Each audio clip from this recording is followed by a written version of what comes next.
ಈಗ ಎಲ್ರಿಗೂ ಒಂದು ಗೊಂದಲ ಇದ್ದೇ ಇದೆ. TV5 ಕನ್ನಡ ಈ ಸಂಪೂರ್ಣ ಪ್ರಕರಣಕ್ಕೆ ಸಂಬಂಧಪಟ್ಟಂತೆ SIT ಅಧಿಕಾರಿಗಳ ಒಂದು ಶೋಧ ಕಾರ್ಯ ಏನು ನಡೀತು, 1ನೇ ಪಾಯಿಂಟ್ನಿಂದ 6ನೇ ಪಾಯಿಂಟ್ವರೆಗೆ ಏನೇನೆಲ್ಲ ಆಯಿತು ಅದನ್ನು ನಿಮ್ಮ ಮುಂದೆ ವಿಸ್ತೃತವಾಗಿ ಇಡುವಂತಹ ಕೆಲಸವನ್ನು TV5 ಕನ್ನಡ ಮಾಡ್ತಾ ಇದೆ.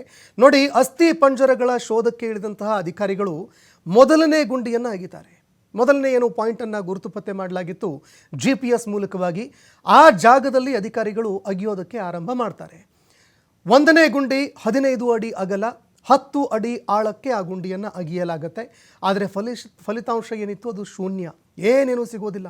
ಎಷ್ಟೇ ತಡಕಾಡಿದ್ರು, ಎಷ್ಟೇ ಹುಡುಕಾಡಿದ್ರು ಮೊದಲನೇ ಒಂದು ಗುಂಡಿ ಏನಿತ್ತು ಅದರಲ್ಲಿ ಏನೂ ಸಿಗೋದಿಲ್ಲ. ಒಂದು ಪ್ಯಾನ್ ಕಾರ್ಡ್ ಸಿಗುತ್ತೆ, ಒಂದು ATM ಕಾರ್ಡ್, ಅದೇ ರೀತಿಯಾಗಿ ಒಂದು ಕೆಂಪು ರವಿಕೆ ಮಾತ್ರ ಇಲ್ಲಿ ಲಭ್ಯವಾಗುತ್ತೆ. ಸಾಕಷ್ಟು ನಿರಾಸೆಯಾಗಿತ್ತು ಅಧಿಕಾರಿಗಳದ್ದು. ಇದರ ಜೊತೆಗೆ ಅನೇಕ ಊಹಾಪೋಹಗಳು ಕೂಡ ಇತ್ತು. ಇದಕ್ಕೆ ಸಂಬಂಧಪಟ್ಟಂತೆ SIT ಅಧಿಕಾರಿಗಳು ಸ್ಪಷ್ಟೀಕರಣ ಕೂಡ ಕೊಟ್ಟರು. ತಾವೇ ಖುದ್ದಾಗಿ ATM ಕಾರ್ಡ್, ಅದೇ ರೀತಿಯಾಗಿ ಪ್ಯಾನ್ ಕಾರ್ಡ್ಗೆ ಸಂಬಂಧಪಟ್ಟಂತೆ ತನಿಖೆ ಕೂಡ ಮಾಡಿದ್ರು. ಇನ್ನು 2ನೇ ಗುಂಡಿ ಏನಿದೆ ಇದು 6 ಅಡಿ ಅಗಲ, 6 ಅಡಿ ಆಳದಷ್ಟು ಅದನ್ನು ಅಗಿಯಲಾಗತ್ತೆ.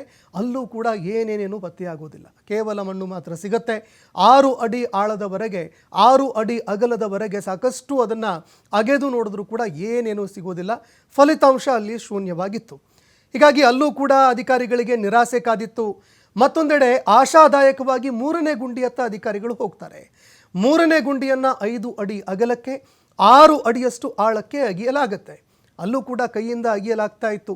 ಅಧಿಕಾರಿಗಳನ್ನು, ಅದೇ ರೀತಿಯಾಗಿ ಕಾರ್ಮಿಕರನ್ನು ನೇರವಾಗಿ ಬಳಕೆ ಮಾಡಿಕೊಂಡು ಕೇವಲ ಕೈಯಿಂದ, ಯಾಕಂದರೆ ಒಂದು ವೇಳೆಯಲ್ಲಿ ಅಸ್ಥಿಪಂಜರ ಇದ್ದಿದ್ದೇ ಆದರೆ ಯಾವುದೇ ಒಂದು ಸಮಸ್ಯೆಗಳು ಉಂಟಾಗಬಾರದು. ಯಾಕಂದರೆ ಅದು ತನಿಖೆಯಲ್ಲಿ ಸಾಕಷ್ಟು ಅಡೆತಡೆ ಉಂಟಾಗುತ್ತೆ. ಹೀಗಾಗಿ ಕೈಯಿಂದ ಅಗಿಯುವಂತಹ ಕಾರ್ಯ ಆಗತ್ತೆ.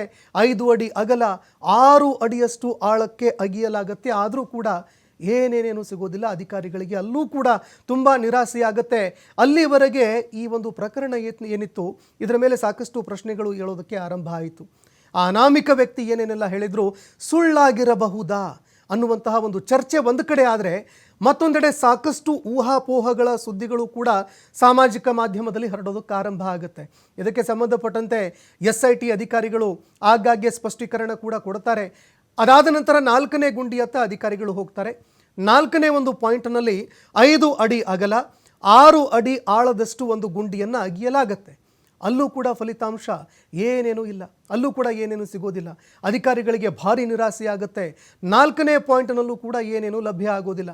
ಇನ್ನು 5ನೇ ಗುಂಡಿ 5 ಅಡಿ ಅಗಲ, 6 ಅಡಿ ಆಳದವರೆಗೆ ಅಲ್ಲೂ ಕೂಡ ಅಗಿಯಲಾಗತ್ತೆ. ಅಲ್ಲಿಯೂ ಕೂಡ ಸಿಕ್ಕಿದ್ದು ಕೇವಲ ಮಣ್ಣು ಮಾತ್ರ ಸಿಗತ್ತೆ. ಅಧಿಕಾರಿಗಳಿಗೆ ತೀವ್ರ ನಿರಾಸೆಯಾಗಿತ್ತು. ಮತ್ತೊಂದೆಡೆ ಯಾವ ಅನಾಮಿಕ ವ್ಯಕ್ತಿ ಬಹಳಷ್ಟು ಕಾನ್ಫಿಡೆನ್ಸ್ ಆಗಿ 100 ಹೆಣಗಳನ್ನು ನಾನು ಇಲ್ಲಿ ಹೂತಿದ್ದೀನಿ ಅಂತ ಹೇಳಿದ್ರು, ಅವರು ಕೂಡ ಕಾನ್ಫಿಡೆನ್ಸ್ ಕಳ್ಕೊಂಡಿದ್ರು.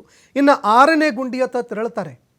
6ನೇ ಒಂದು ಪಾಯಿಂಟ್ ಏನು ಮಾರ್ಕ್ ಮಾಡಲಾಗಿತ್ತು, 6ನೇ ಪಾಯಿಂಟ್ ಅಗಿಯುವಂತಹ ಕೆಲಸ 3ನೇ ದಿನ ಆರಂಭ ಆಗುತ್ತೆ. ಅಂದರೆ ನಿನ್ನೆ ಆರಂಭ ಆಗುತ್ತೆ.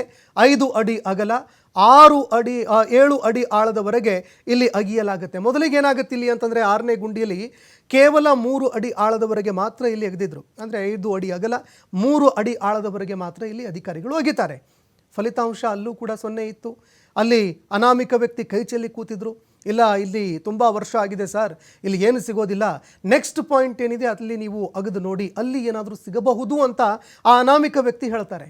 ಆದರೂ ಕೂಡ ಅಧಿಕಾರಿಗಳು ಇಲ್ಲೊಂದು ದೃಢ ನಿರ್ಧಾರವನ್ನು ತೆಗೆದುಕೊಳ್ತಾರೆ.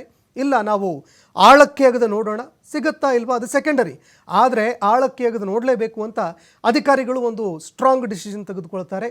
7 ಅಡಿ ಆಳದವರೆಗೆ ಅಗಿಯೋದಕ್ಕೆ ಆರಂಭ ಮಾಡ್ತಾರೆ. ಅಗಿತಾ ಇದ್ದಂತೆ ಮಣ್ಣು ತೆಗಿತಾ ಇದ್ದಂತೆ ಸರಿಸುಮಾರು 12 ಬೋನ್ಗಳು ಮೊದಲಿಗೆ ಪತ್ತೆಯಾಗುತ್ತೆ. ಒಂದು ತಲೆಬುರುಡೆಯ ಒಂದು ಪೀಸ್ ಪತ್ತೆ ಆಗುತ್ತೆ. ಅದರ ಜೊತೆಗೆ ಇನ್ನಿತರ ಒಂದು ಬಾಡಿ ಪಾರ್ಟ್ಸ್ಗಳ ಅಸ್ಥಿಪಂಜರ ಲಭ್ಯ ಆಗುತ್ತೆ. ಅದಾದ ನಂತರ ಸಂಪೂರ್ಣ ಅಗಿತಾ ಹೋದಂತೆ ಸಾಯಂಕಾಲದವರೆಗೆ ಒಳಗಡೆ ನಮಗೆ ಸಿಕ್ಕಿದ್ದು ಇಡೀ ಅಸ್ಥಿ ಪಂಜರದ ಬಾಡಿ, ಏನು ಬಾಡಿ ಅಸ್ಥಿ ಪಂಜರ ಇತ್ತು ಅದು ಸಂಪೂರ್ಣವಾಗಿ ಪತ್ತೆ ಆಗುತ್ತೆ.